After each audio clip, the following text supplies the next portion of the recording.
अॼु मां तुंहिंजी छॾियूं ही वञा थो दुनिया अॼु मां तुंहिंजी छॾियूं ही वञा थो वारह शहर तोखे ॾनियूं अॼु वञा थो वारह शहर तोखे ॾनियूं अॼु वञा थो दुनिया अॼु मां तुंहिंजी छॾियूं ही वञा थो दुनिया अॼु मां तुंहिंजी छॾियूं ही वञा थो वारह शहर तोखे ॾनियूं अॼु वञा थो वारह शहर तोखे ॾनियूं अॼु वञा थो।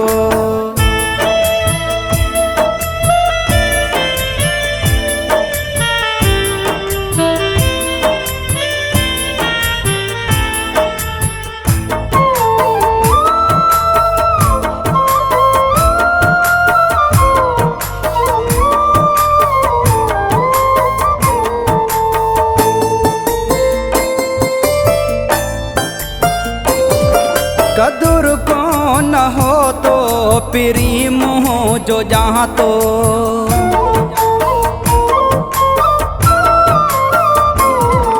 कदुर कौन हो तो पिरी मुँह जो जहाँ तो पिरी प्यार मुझे खे तो न सुञा तो अलविदा मां तोखे चञूं अॼु वञा थो अलविदा मां तोखे चञूं अॼु वञा थो वारह शहर तोखे ॾनियूं अॼु वञा थो वारह शहर तोखे ॾनियूं अॼु वञा थो।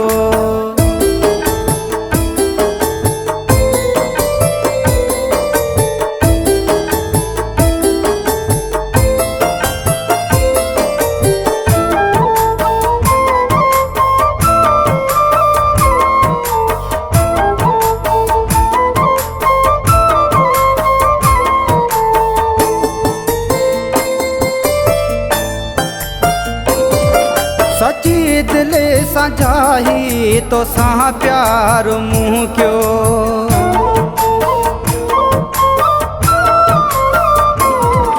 सची दिल सां चाही तो सां प्यार मूं क्यो पंहिंजी दिल जो तोखे हो दिलदार मूं क्यो सवे सूर सिर ते खणूं अॼु वञा थो सवे सूर सिर ते खणूं अॼु वञा थो वारह शहर तोखे ॾनियूं अॼु वञा थो वारह शहर तोखे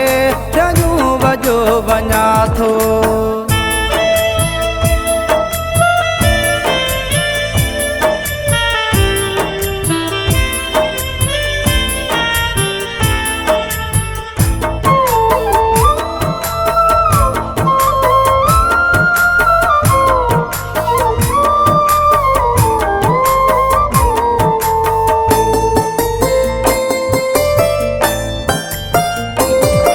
वरी कौन ईद में राशिद बुलाणी चए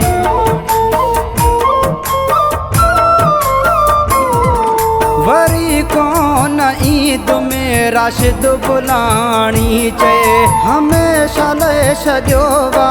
जफ़ा हाणे थी पए दुनिया हवाले तुंहिंजे कयूं अॼु वञा थो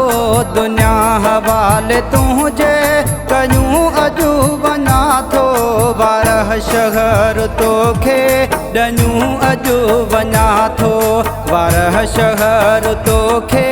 ॾनियूं अॼु वञा थो दुनिया अॼु मां तुंहिंजी छॾियूं ही वञा थो दुनिया अॼु मां तुंहिंजी छॾियूं ही वञा थो वारह शहर तोखे ॾनियूं अॼु वञा थो वारह शहर तोखे